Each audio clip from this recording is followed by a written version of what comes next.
નમસ્કાર મિત્રો, જય શ્રી કૃષ્ણ, રાધે રાધે। જો તમે સવારે 3 થી 5 વાગ્યાની વચ્ચે જાગો છો તો આ વિડીયોમાં તમને તેની પાછળના સંકેતો જાણવા મળશે અને અમે તમને એ પણ જણાવીશું કે આવામાં તમારે શું કરવું જોઈએ। શું 3 થી 5 વાગ્યા વચ્ચે નિંદર ઉડવી સારું માનવામાં આવે છે કે સારું માનવામાં નથી આવતું, અને જો આ સમયમાં નિંદર ઉડી જતી હોય તો તમે આ કામ ન કરો તો તમે ખુદને જ તે નુકસાન પહોંચાડી શકશો। આ સાથે હું તમને એવા કેટલાય સંકેતો વિશે જણાવીશ કે જેના દ્વારા તમે જાણી શકશો કે ભગવાન તમારાથી ખૂબ જ ખુશ છે, કે જેને કારણે ભગવાન તમને આશીર્વાદ આપશે અને તમને ધનવાન બનતા કોઈ રોકી નહીં શકે। સાથે જ આપણે તમને માન સન્માન પણ મળી શકશે। તે માટે હું તમને વિનંતી કરું છું કે આ વિડીયોને તમે અંત સુધી ધ્યાનથી સાંભળજો અને જો પસંદ આવે તો અમારી ચેનલને સબસ્ક્રાઇબ કરવાનું ભૂલશો નહીં। વિડીયોને લાઈક અને તમારા મિત્રો સાથે શેર કરજો અને જો કૃષ્ણ ભગવાનને માનતા હોય તો કોમેન્ટ બોક્સમાં જય શ્રી કૃષ્ણ જરૂર લખજો। તો ચાલો આપણે નિંદર સંબંધિત કેટલાય એવા ઉપાયો અને કેટલાય એવા સંકેતો વિશે આગળ વાત કરીએ। એક જૂની કહેવત છે કે જ્યારે ભગવાન દયાળુ હોય છે ત્યારે તે પોતાના ભક્તોને તેમના આશીર્વાદ આપે છે અને ધન દોલત પણ આપે છે। ભગવાનનો સહારો અને વ્યક્તિની મહેનત બંને મળી જાય તો તેને સફળ થવાથી કોઈ રોકી નથી શકતું। વ્યક્તિને ઊંચાઈ પર પહોંચવાની ઈચ્છા હોય છે, પરંતુ શું તમે જાણો છો કે કોઈ પણ વ્યક્તિ સફળ થાય તે પહેલા ભગવાન પણ ચોક્કસથી આ સંકેતો તેમને આપે છે। તો સફળતા માટે કેવા એવા સંકેતો મળે છે જે ભગવાન આપણા માટે મોકલતા હોય તો હું તમને તે જણાવવાનો છું। અને જો તમને ભગવાન અને સફળતાના સંકેતો આપી રહ્યા હોય તો તમે પણ કદાચ આવું નથી કરી રહ્યા ને, અને પુરાણોમાં પણ એનું કહેવામાં આવ્યું છે। ચાલો આપણે જાણીએ કે ગુરુજી આ વિશે શું કહે છે। જ્યારે પણ કોઈ વ્યક્તિને સારું પરિણામ નથી મળતું ત્યારે ભગવાન તેને ચોક્કસપણે આ સંકેત આપે છે। મિત્રો, નંબર 1 ની વાત કરીએ તો જો કોઈ વ્યક્તિની ઊંઘ અચાનક બંધ થઈ જાય વારંવાર, જો તે રાત્રે 3 વાગ્યા પછી તેની આંખ ખુલે છે તો આ સંકેત ખૂબ જ શુભ માનવામાં આવે છે કે રાત્રે 3 વાગ્યા પછી દેવી દેવતાઓની શક્તિઓ જાગી જાય છે। તમારું વારંવાર સવારે 3 વાગ્યા પછી જાગવું એ સફળતાની નિશાની છે। સવારે 3 વાગ્યા પછી દેવી દેવતાઓ પાસેથી મળેલું વરદાન ક્યારેય ખાલી નથી જતું। ભગવાન તમારી પ્રાર્થના ચોક્કસપણે સાંભળે છે। પણ મિત્રો, જ્યારે પણ તમારી આંખ 3 થી 5 વાગ્યાની વચ્ચે ખુલે છે તો તમારે આ એક કામ અવશ્ય કરી નાખવું જોઈએ। જો તમે ખુદ ભગવાન તમારી પાસેથી ઈચ્છતા હોય, જો તમે આ નહીં કરો તો તમને ખૂબ શુભ ફળ નહીં મળે। તો મિત્રો, તે કયું કામ છે તે હું તમને આગળ જણાવવાનો છું। હવે નંબર 2 વિશે વાત કરીએ તો જો તમને તમારા સપનામાં ઊંચા પહાડો જોવો છો અને ત્યાંથી વહેતો પાણીનો ધોધ જોશો અને તમે આ પાણી પી રહ્યા છો તો તમે ચોક્કસપણે સફળતા મેળવી શકશો। અને આ સંકેતનો અર્થ એ છે કે ભગવાન સ્વયં અને તમને આશીર્વાદ આપી રહ્યા છે। હવે મિત્રો, આપણે નંબર 3 વિશે વાત કરીએ તો શાસ્ત્રો અનુસાર જો તમારા સપનામાં દેવી દેવતાઓ દેખાતા હોય તો તે ખૂબ જ શુભ માનવામાં આવે છે। એવું માનવામાં આવે છે કે સપનામાં દેવી દેવતાઓનું આવવું ખૂબ જ ફાયદાકારક હોય છે। સ્વપ્નમાં દેવી દેવતાઓનું આવવું એ ધર્મનિષ્ઠ વ્યક્તિ હોવાનો સંકેત આપે છે અને ભાગ્યે જ તેવા લોકો હશે જેમને સપનામાં દેવી દેવતાઓ દેખાતા હોય, અને તે ખૂબ જ શુભ માનવામાં પણ આવે છે। જે લોકો ભગવાનની પૂજા આરાધના રોજ કરતા હોય અને સુખમાં પણ ભગવાનને યાદ કરતા હોય તેવા લોકોને જ ચોક્કસપણે ભગવાન રાત્રે સપનામાં આવીને આશીર્વાદ આપે છે। આવા વ્યક્તિને થોડી જ વારમાં સફળતા મળી જાય છે। અને મિત્રો, એક વાતનું ખાસ ધ્યાન રાખજો કે આવા સપના આવે તો આ સપના તમારે કોઈ બીજા વ્યક્તિને ન કહેવા જોઈએ। જો તમારો કોઈ અંગત ખાસ વ્યક્તિ હોય તો તમે તેને માત્ર કહી શકો છો, પરંતુ તમારે એ પણ વાતનું ધ્યાન રાખવાનું છે કે એ વ્યક્તિ કોઈ બીજા વ્યક્તિને ન કહી દે. તો ચાલો મિત્રો આપણે નંબર 4 વિશે વાત કરીએ. તો જો તમને આવનારી ઘટનાઓની પહેલેથી જ સપના દ્વારા જાણકારી થઈ જતી હોય તો તમારે આ પૂર્ણ સૂચન મળે છે. તો તમારે સમજવું જોઈએ કે દેવી શક્તિઓ એ તમને આશીર્વાદ આપ્યા છે. તો મિત્રો હવે નંબર 5 વિશે વાત કરી લઈએ. તો તમને સપનામાં કૌટુંબિક પ્રેમ, તમારી પત્ની તરફથી, તમારે પુત્ર અને પુત્રી અને તમારા પરિવારના સભ્યો તમારા આદેશનું પાલન કરી રહ્યા હોય તો તે બધા તમને પ્રેમ કરતા હોય અને તમે પણ તેમને પ્રેમ કરો છો તો તમારે સમજવું જોઈએ કે દેવી શક્તિ તમારા પર પ્રસન્ન છે. હવે મિત્રો આપણે નંબર 6 વિશે વાત કરીએ. તો જો તમને સ્વપ્નમાં અચાનક લાભ મળે છે, તમને સંપત્તિ મળે છે, અથવા તો જો તમને પૈસા કમાવાના અલગ અલગ સ્ત્રોતો સપનામાં જોવા મળે છે તો આ એક શુભ સંકેત માનવામાં આવે છે. હવે આપણે નંબર 7ની વાત કરીએ. તો જો તમને સ્વપ્નમાં કોઈ સુગંધિત વાતાવરણ લાગતું હોય, તમારી આજુબાજુનું વાતાવરણ તમને સુગંધિત દેખાતું હોય અને સ્વચ્છ અને સુંદર દેખાતું હોય તો તમે સમજો કે ભગવાનની શક્તિઓ તમારી આસપાસ છે અને તમને મદદ કરવા માંગે છે. હવે આપણે નંબર 8 વિશે વાત કરીએ.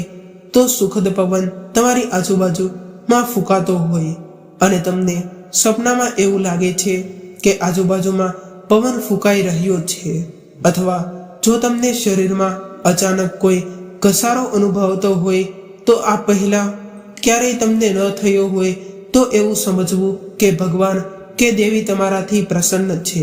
નંબર 9 વિશે વાત કરીએ.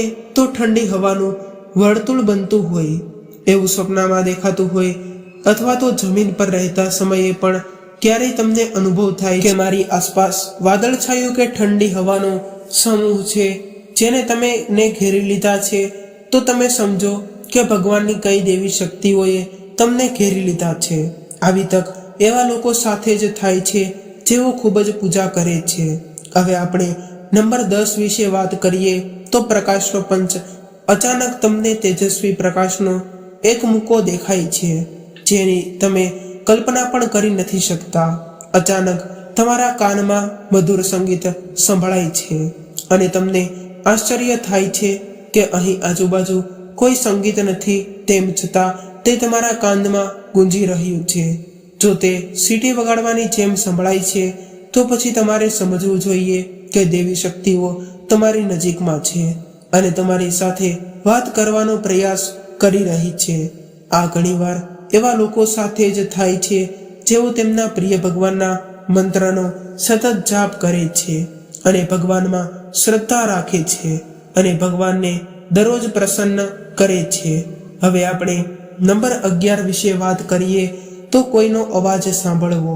તમને રાત્રે ઊંઘમાં જો તમને એવું લાગે છે કોઈ તમને બોલાવ્યો છે અથવા તમને જગાડવાનો પ્રયાસ કરે છે અને તમને અચાનક જાગી જાઓ છો, પરંતુ પછી તમને ખ્યાલ આવે છે કે ત્યાં કોઈ નથી પણ ચોક્કસ અવાજ હતો.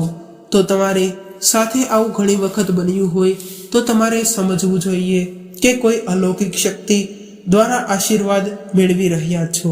આવી સ્થિતિમાં તમારે હનુમાનજીનું મહારાજનું ધ્યાન કરવું જોઈએ અને તેમનો આભાર માનવો જોઈએ. હવે મિત્રો નંબર 12 વિશે વાત કરીએ. તો જો તમને તમારા સ્વપ્નમાં લીલો બગીચો અથવા તો ખેતર જુઓ છો, માત્ર હરિયાળી દેખાતી હોય તો તેનો મતલબ છે કે તમને જલ્દી પૈસા મળવાના છે. તેવી જ રીતે જો તમે તમારા સ્વપ્નમાં શંકર મંદિરનો અવાજ સાંભળો છો તો તેનો અર્થ એ છે કે કોઈને કોઈ માધ્યમથી તમારી પાસે પૈસા આવવાના છે. હવે મિત્રો આપણે નંબર 13 વિશે વાત કરી લઈએ. તો તમને સ્વપ્નમાં ઘુવડ જોયું એ પણ એક મહત્વપૂર્ણ માનવામાં આવે છે. તેને કારણે આપણે ધન સંબંધિત ઘણા બધા લાભો પણ મળવાની તકો સર્જાય છે અને ધનના યોગો પણ સર્જાય છે અને તમને ધન પ્રાપ્ત થાય છે. મિત્રો નંબર 14 વિશે વાત કરીએ. તો સ્વપ્નમાં તમે કોઈ ઘોડા ઉપર બેસેલા જુઓ. જો તમે તમારા સ્વપ્નમાં કાળા વાદળોને જોવો છો અને વરસાદ પણ જોવો છો તો તેનો અર્થ એ છે કે તમે કોઈ પણ વસ્તુમાં રોકાણ કરશો, તમને ત્યાં નફો મળશે. મિત્રો, સ્વપ્નમાં સોપારીને જોવી એ પણ સુખ સમૃદ્ધિની નિશાની હોય છે. મિત્રો, નંબર 15 વિશે આપણે વાત કરીએ તો જો તમે સ્વપ્નમાં કોઈ નાનું બાળક ફરતું જુઓ છો તો તેનો અર્થ એ છે કે તમને જલ્દીથી જ ક્યાંકથી પૈસા મળવાના છે. સ્વપ્નમાં સફેદ કમળ, લાલ કમળ, ચમેલી, ચાંદરી અને ગુલમહોરના ફૂલો જોવો છો એ ચોક્કસપણે ભવિષ્યમાં અપાર સંપત્તિના આગમનનો સંકેત છે અને ભવિષ્યમાં તમને સુખ અને શાંતિ મળવાના તે સારો સંકેત પણ માનવામાં આવે છે. હવે આપણે નંબર 13 વિશે વાત કરીએ તો માનવામાં આવે છે કે રાત્રે એક ક્ષણ માટે અચાનક વાંસળીની ઘંટડીનો અવાજ આવે છે તો તે એક શુભ પણ માનવામાં આવે છે. એવું માનવામાં આવે છે કે આવો અવાજ સાંભળવો એટલે કે તમારા ઘરમાં ભગવાનનું આગમન થાય છે. આવી સ્થિતિમાં હરિનામનો પાઠ કરવો અને સૂઈ જાઓ. ધ્યાન રાખો કે કોઈ પણ દિવસે તમને આવો અવાજ સંભળાય કે આવો કોઈ અવાજ આવે તો તમારે કોઈ બહારના વ્યક્તિને આના વિશે કંઈ પણ માહિતી નથી આપવાની, અથવા તો તમારે કોઈ પણ બહારના વ્યક્તિને આના વિશે કંઈ નથી કહેવાનું. તમારે તેને તમારા કુટુંબમાં પહેલા તો વડીલને કહી શકો છો, તે પણ શુભ માનવામાં આવે છે. અને વાંસળીની ધૂન એક પ્રકારે શ્રી કૃષ્ણના આશીર્વાદ પણ માનવાનો એક સંકેત છે.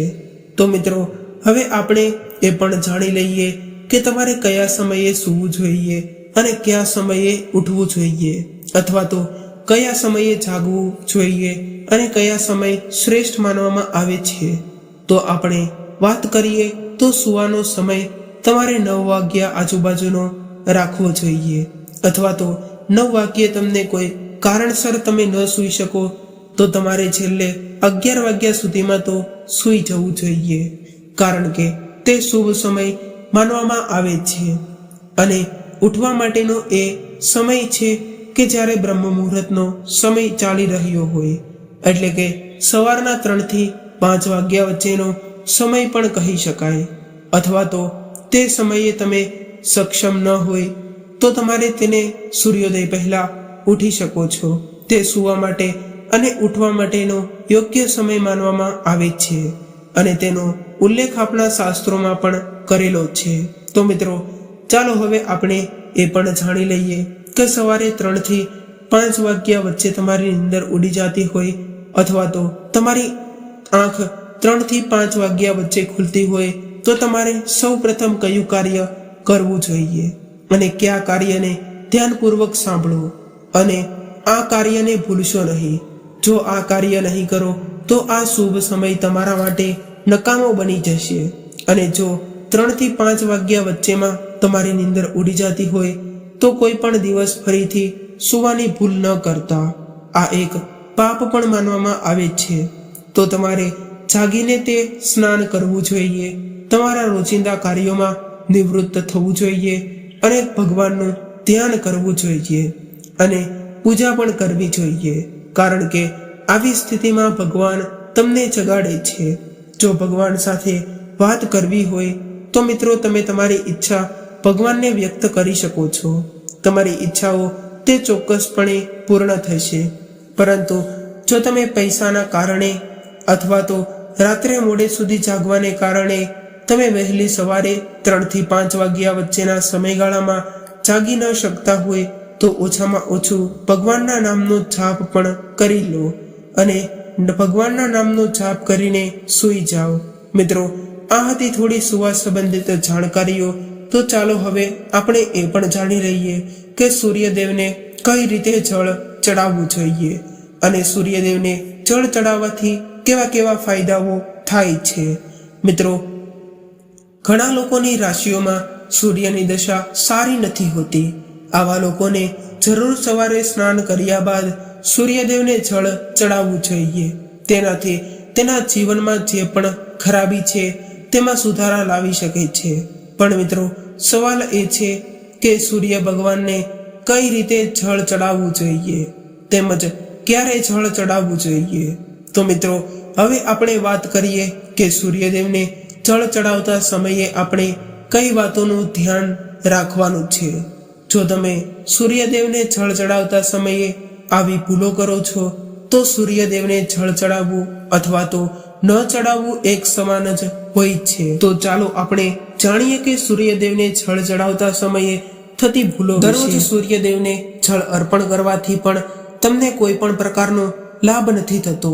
તો મિત્રો, સૌથી પહેલી વાત એ છે કે આપણે પૂર્વ દિશા તરફ મુખ રાખીને સૂર્યદેવને જળ અર્પણ કરવું જોઈએ અને જળ ચડાવતા સમયે જળના ટીપાઓ તમારા પગ ઉપર બિલકુલ ન પડવા જોઈએ.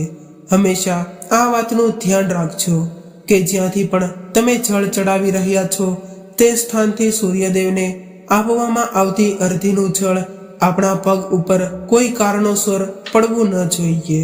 જો જળ ચડાવતા સમયે તમારા પગ ઉપર જળ પડે છે તો તે સારી વાત નથી. તેનાથી સૂર્યદેવ ક્રોધિત થઈ જાય છે. તમારા ઉપર કોઈકની અશુભ દ્રષ્ટિ પણ પડી શકે છે.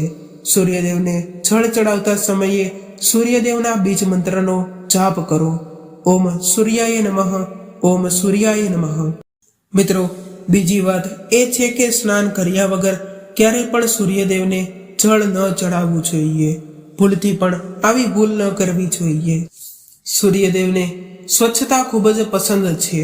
એવામાં જો તમે સ્નાન કર્યા વગર જ તેમને જળ ચડાવશો તો તે તમારાથી ક્રોધિત થઈ જશે અને તમે જે પણ કાર્યથી તેને જળ ચડાવતા હશો તે કાર્યમાં પણ તમને અસફળ થઈ જશો. ત્રીજી વાત એ છે કે આજકાલ પ્લાસ્ટિકના વાસણોની ફેશન ચાલી રહી છે. મિત્રો, પ્લાસ્ટિકની કોઈ પણ વસ્તુથી સૂર્યદેવને જળ અર્પણ કરવું ન જોઈએ. તેના સિવાય સ્ટીલ, પિત્તળ વગેરે વાસણોનો પણ તમે ઉપયોગ ન કરવો. સૂર્યદેવને જળ ચડાવવા માટે હંમેશા ત્રાંબાના પાત્રનો જ ઉપયોગ કરવાનો છે. તેની પાછળનું વૈજ્ઞાનિક કારણ એ પણ છે કે સૂર્યની ઉષ્ણાથી પ્લાસ્ટિકમાંથી ઘણા બધા ઝેરીલા વાયુઓ નીકળે છે જે આપણા સ્વાસ્થ્ય માટે પણ સારા નથી હોતા. ચોથી વાત એ છે કે બ્રહ્મ મુહૂર્તમાં બની શકે તો સૂર્યદેવને જળ અર્પણ કરવું જોઈએ. બ્રહ્મ મુહૂર્ત એટલે કે સવારે 3 વાગ્યાથી 5 વાગ્યા વચ્ચેનો સમયગાળો સૂર્યદેવને જળ અર્પણ કરવા માટેનો સૌથી સારો સમય માનવામાં આવે છે. જળ ચડાવ્યા પહેલા તમારી નિયમિત ક્રિયાઓ પણ પૂર્ણ હોવી જોઈએ. આવું કરવાથી નવગ્રહની કૃપા જળ આપનાર વ્યક્તિ ઉપર પડે છે. પાંચમી વાત એ છે કે અક્ષત તેમજ ફૂલ જરૂર હોવા જોઈએ. સૂર્યદેવને જળ ચડાવતા સમયે જળમાં અક્ષત અને ફૂલ જરૂર હોવા જોઈએ. જો તમારી પાસે કશું પણ ન હોય તો અક્ષતથી કામ ચલાવી શકો છો. છઠ્ઠી વાત, હંમેશા પોતાના હાથને માથાની ઉપર રાખીને સૂર્યદેવને જળ અર્પણ કરવું જોઈએ અને જ્યારે જળની ધારા સૂર્યદેવને અર્પણ કરતા સમયે નીચે પડે છે તો તે જ ધારાથી સૂર્યદેવને જોવા જોઈએ. કહેવાય છે કે આવું કરવાથી વ્યક્તિની ઉપર સૂર્યદેવની કૃપા બની રહે છે તેમજ વ્યક્તિના મનમાં સકારાત્મક ઉર્જાનો પણ પ્રવેશ કરે છે. મિત્રો, સાતમી વાત, જળ અર્પણ કરતા સમયે તમારા પગમાં ચપ્પલ પહેરેલા ન હોવા જોઈએ. જો તમે સૂર્યદેવને ચપ્પલ અથવા બૂટ પહેરીને અને જળ અર્પણ કરો તો સૂર્યદેવ તમારાથી નારાજ થઈ જશે અને તમારા જેટલા પણ કાર્ય રોકાયેલા છે તે બધા જ કાર્ય પણ આગળ વધી નહીં શકે. હંમેશા સૂર્યદેવને ચપ્પલ અથવા બૂટ પહેર્યા વગર જળ અર્પણ કરવું જોઈએ. મિત્રો, આઠમી વાત, રવિવારના દિવસે જરૂર સૂર્યદેવને જળ ચડાવવું જોઈએ. તમે દરરોજ સૂર્યદેવને જળ ચડાવો કે ન ચડાવો, પરંતુ રવિવારને દિવસે સૂર્યદેવને જળ અર્પણ જરૂર કરવું જોઈએ. કારણ કે રવિવારના દિવસને સૂર્યદેવનો દિવસ માનવામાં આવે છે. આ દિવસે દરેક વ્યક્તિએ સૂર્યદેવને જળ અર્પણ કરવું જ જોઈએ. તેનાથી તમારી કુંડળીમાં સૂર્ય સંબંધિત દોષ હશે તો પણ તે દોષ સદગુણમાં પરિવર્તિત થઈ જશે. નવમી વાત, જો તમે સૂર્યદેવને જળ અર્પણ કરો છો તો એ વાતનું પણ ધ્યાન રાખવું કે તમે રવિવારના દિવસે તામસી ભોજનનું સેવન ન કરો. સાથે જ લાલ રંગના શાકભાજી પણ અથવા તો મસૂરની દાળનું પણ સેવન ન કરો. જો તમે રવિવારને દિવસે મીઠાઈ ગ્રહણ કરો છો તો આ એ ખૂબ જ સારી વાત છે. રવિવારને દિવસે લાલ કપડાને ભૂલથી પણ પહેરવા ન જોઈએ. તો મિત્રો, હવે વાત કરીએ ઉપાયો વિશે. તો રવિવારનો દિવસ ભગવાન સૂર્યદેવને સમર્પિત હોય છે. રવિવારને દિવસે ભગવાન સૂર્યદેવની પૂજા કરવાથી ઘણા બધા લાભ પ્રાપ્ત થાય છે. આમ તો પ્રતિ દિવસ સૂર્યદેવની પૂજા કરવી જ જોઈએ, પરંતુ રવિવારને દિવસે વિશેષ રૂપથી સૂર્યદેવની પૂજા કરી લેવી જોઈએ. તો મિત્રો, તમારે એક ત્રાંબાનું પાત્ર લેવાનું છે. તે ત્રાંબાના પાત્રમાં તમારે શુદ્ધ જળ ભરીને ભગવાન સૂર્યદેવને દરેક રવિવારને દિવસે અર્પણ કરવાનું છે. જો તમે આવું પ્રતિ દિવસ કરી શકતા નથી, તો આવું તમારે રવિવારને દિવસે જરૂર કરવું જોઈએ. એમ તો તમે દરરોજ સૂર્યદેવને જળ અર્પણ કરવું જોઈએ. જો તમારી પાસે પૂજા કરવાનો સમય નથી, તો દરરોજ સવારે સ્નાન કર્યા બાદ સૂર્યદેવને 1 લોટો જળ જરૂર અર્પણ કરવું જોઈએ. જો તમે સૂર્યદેવને 1 લોટો જળ અર્પણ કરો છો, તો તમારી કુંડળીના દોષો પણ નાશ પામે છે, અથવા જે પણ મુશ્કેલીઓ હોય છે તેમાંથી મુક્તિ મળે છે.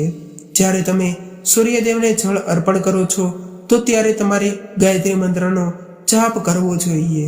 જો તમારી પાસે સમય છે તો 108 વાર ગાયત્રી મંત્રનો જાપ કરી લ્યો, અથવા તો જેટલી વાર તમે જળ અર્પણ કરી રહ્યા છો એટલી વાર ત્યાં ઊભા ગાયત્રી મંત્રનો જાપ કરતો રહેવાનો છે. તેનાથી ઘણા બધા લાભ પ્રાપ્ત થાય છે. સૂર્યદેવને જળ અર્પણ કરતા સમયે જ્યારે આપણે ગાયત્રી મંત્રનો જાપ કરીએ છીએ, તો આપણી નોકરીમાં જે કોઈ પણ બાધા આવતી હોય તો તે દૂર થઈ જાય છે. નકારાત્મક ઉર્જાઓ દૂર રહે છે. રવિવારને દિવસે જ્યારે તમે સૂર્યદેવને જળ અર્પણ કરો છો, તો તે જળની અંદર થોડો ગોળ નાખી દેવો જોઈએ. તેનાથી તમારી બધી જ ઈચ્છાઓ પૂર્ણ થશે. જો તમે સૂર્ય ભગવાનને જળથી સાથે સાથે થોડો ગોળ નાખીને તે જળ અર્પણ કરો છો, તો તમારી બધી જ ઈચ્છાઓ પૂર્ણ થશે. થાય છે, ભાગ્યનો સાથ ઘણા લોકોને નથી મળતો. ઘણા લોકો એવું કહે છે કે અમારું ભાગ્ય અમારો સાથ નથી આપતું. એવામાં સૂર્યદેવને ભાગ્યના કારક અને પ્રબળ કાર્યકર્તા પણ માનવામાં આવે છે. તો જ્યારે પણ તમે સવારે સૂર્યદેવને જળ આપો છો, તો તે જળ અર્પણ કરતા સમયે તમારે ગાયત્રી મંત્રનો જાપ કરવાનો છે.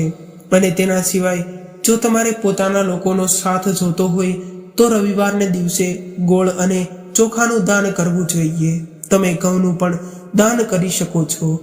ગોળ અને ઘઉંનું દાન કરવાને સૌથી ખૂબ જ શ્રેષ્ઠ માનવામાં આવે છે, અને તેને કરવાથી તમારા બધા જ કાર્ય પૂર્ણ થવા લાગે છે. જો તમે આ દાન કરો છો, તો સૂર્યદેવની કૃપાથી તમારા જે પણ કાર્ય રોકાયેલા છે તે પણ પૂર્ણ થવા લાગશે. ભાગ્યનો સાથ તમને પ્રાપ્ત થવા લાગે છે. જો તમારા આત્મવિશ્વાસમાં તમને કમી આવી ગઈ છે, પરાક્રમમાં કમી આવી ગઈ છે અને તમારો આત્મવિશ્વાસ કમજોર થતો જાય છે, તો એવી સ્થિતિમાં તમારે રવિવારને દિવસે તમારા માથા ઉપર લાલ ચંદનનું તિલક કરવું જોઈએ. લાલ ચંદનને જળમાં નાખીને તેને સૂર્યદેવને અર્પણ કરી દેવું જોઈએ, અને પોતાના માથા ઉપર લાલ ચંદનનું એક તિલક કરવું જોઈએ.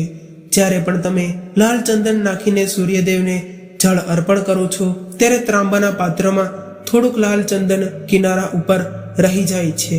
જ્યારે આપણે કોઈ પણ વસ્તુ પાણીમાં નાખીએ ત્યારે અર્પણ કરીએ, તો કિનારા પાસે થોડીક તે વસ્તુ વધી જતી હોય. તે પાત્રમાંથી જ અનામિકા આંગળીઓથી તે લાલ ચંદનને તમારે લેવાનું છે, અને તેનું તમારે માથા ઉપર તિલક કરવાનું છે. જો તમે આવું પ્રતિ દિવસ કરો છો, તો નિશ્ચિતપણે ખૂબ જ જલ્દી તમારા આત્મબળમાં વિશ્વાસ વૃદ્ધિ થાય છે. તમારા બધા જ કાર્ય પૂર્ણ થવા લાગે છે. જો તમે વેપાર કરો છો, તો તમે જેનાથી પણ તમારો વેપાર હોય છે, અથવા તો તમારા વેપારિક સંબંધો ખૂબ જ મજબૂત થશે. સાથે જ તમારા માન સન્માન અને તમારા આત્મવિશ્વાસમાં પણ ખૂબ વૃદ્ધિ થાય છે. સૂર્યદેવની કૃપા પ્રાપ્ત કરવા ઈચ્છો છો, તો લાલ મસૂરની દાળ કોઈ પણ બ્રાહ્મણને રવિવારને દિવસે દાન કરવી જોઈએ.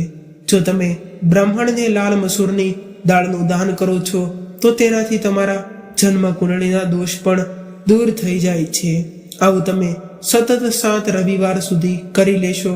જેમ કે તમે દાન કરો છો અને આ રવિવારથી તમે શરૂઆત કરી અને 7 રવિવાર સુધી સતત તમે આનું દાન કરતા રહેશો તો તમને ખૂબ જ જલ્દી લાભ થવા લાગશે.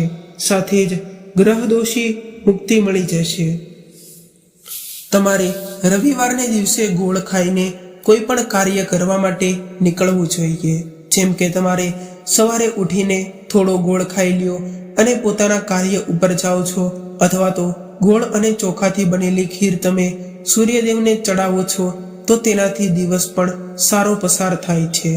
ભગવાન સૂર્યદેવને અર્પણ કર્યા બાદ તમે આ ખીર પ્રસાદ સ્વરૂપે પણ સ્વયં ગ્રહણ કરી શકો છો અને પરિવારના બધા લોકોને પણ તમારા પરિવારની વૃદ્ધિ થાય છે. જીવનમાં તમે સફળતાની પ્રાપ્તિ પણ થાય છે. વેપાર હોય, નોકરી હોય, દરેક જગ્યાએ તમને સન્માન મળે છે. જો તમારા ઘરમાં કોઈ બીમારી છે તો તેમને કહો કે તે એક ત્રાંબાના પાત્રમાં કોઈ પણ લાલ ફૂલ અથવા તો લાલ ચંદન નાખીને સૂર્યદેવને જળ અર્પણ કરે. આવું કરવાથી સૂર્યગ્રહ સારો થવા લાગે છે અને આત્મવિશ્વાસ વધે છે. અને જ્યારે આપણો આત્મવિશ્વાસ વધે છે તો રોગમાંથી પણ મુક્તિ મળે છે. નકારાત્મક શક્તિઓથી છુટકારો મળી જાય છે. દવાઓ જલ્દી જ કામ કરવા લાગે છે. રવિવારને દિવસે આદિત્ય સ્ત્રોતનો પાઠ જરૂર કરવો જોઈએ. જો તમે ઈચ્છો છો કે તમને સૂર્યગ્રહનો પૂરેપૂરો લાભ પ્રાપ્ત થાય તો તમારે રવિવારને દિવસે આદિત્ય સ્ત્રોતનો પાઠ જરૂર કરવો જોઈએ. આદિત્ય સ્ત્રોતનો પાઠ જો તમે રવિવારને દિવસે 3 વાર કરો છો અથવા તો પ્રતિ દિવસ કરો છો તો તમારા જીવનની તમામ મુશ્કેલીઓ દૂર થાય છે. તમારા મનની કોઈ પણ કામના હોય તો તે પણ પૂર્ણ થાય છે. જો સંતાનની પ્રાપ્તિ ઈચ્છતા હોય અથવા તો માન સન્માન પ્રાપ્ત કરવાની ઈચ્છા હોય, શિક્ષામાં સફળતા પ્રાપ્ત કરવાની ઈચ્છા હોય, નોકરીમાં સફળતા પ્રાપ્ત કરવાની ઈચ્છા હોય અથવા તો તમારા જીવનની કોઈ પણ ઈચ્છા હોય તો તે પણ પૂર્ણ થશે.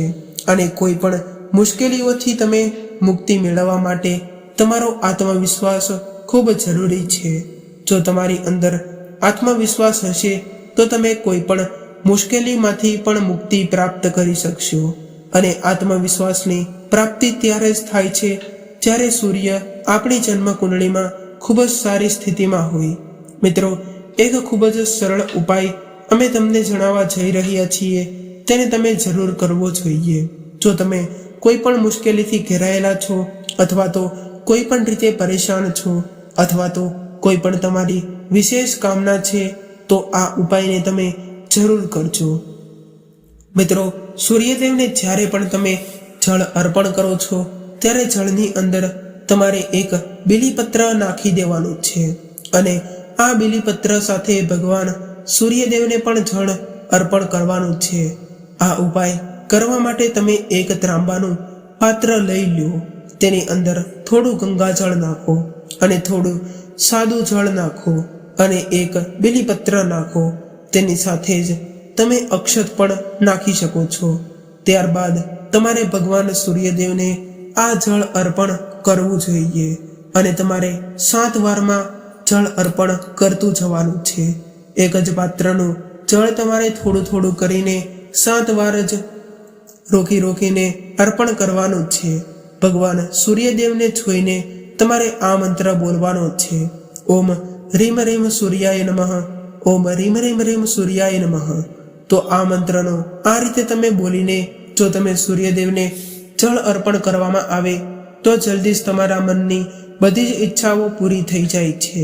તમારે જે પણ કામના છે તે ભગવાન સૂર્યદેવને કહો અને થોડા સમય માટે તમે આદિત્યહીન સ્ત્રોતનો પાઠ કરી શકો છો અથવા તો તમે 108 વાર ગાયત્રી મંત્રનો જાપ કરી શકો છો અથવા તો ભગવાન સૂર્યદેવને કોઈ પણ મંત્રને જે તેનું તમે 108 વાર જાપ કરી શકતા હોય તેવા એક મંત્રનો જાપ આ ઉપાયને જરૂર કરવો. તેનાથી તમારી બધી જ કામના જલ્દી જ પૂર્ણ થઈ જાય છે. તો મિત્રો, આ સાથે આપણો આજનો વિડીયો અહીંયા પૂર્ણ થાય છે. અને જો આ વિડીયો તમને જોવા માંગતા હોય તો અમારી ચેનલને જરૂરથી સબસ્ક્રાઇબ કરી દેજો અને હા, નોટિફિકેશન બેલને ઓન કરવાનું ભૂલશો નહીં. વિડીયોને લાઈક અને તમારા મિત્રો સાથે શેર કરજો. અને જો કૃષ્ણ ભગવાનને માનતા હોય તો કોમેન્ટ બોક્સમાં જય શ્રી કૃષ્ણ અવશ્ય લખજો. ફરી મળીશું આવા જ એક નવા વિડીયો સાથે. ત્યાં સુધી સૌને મારા જય શ્રી કૃષ્ણ.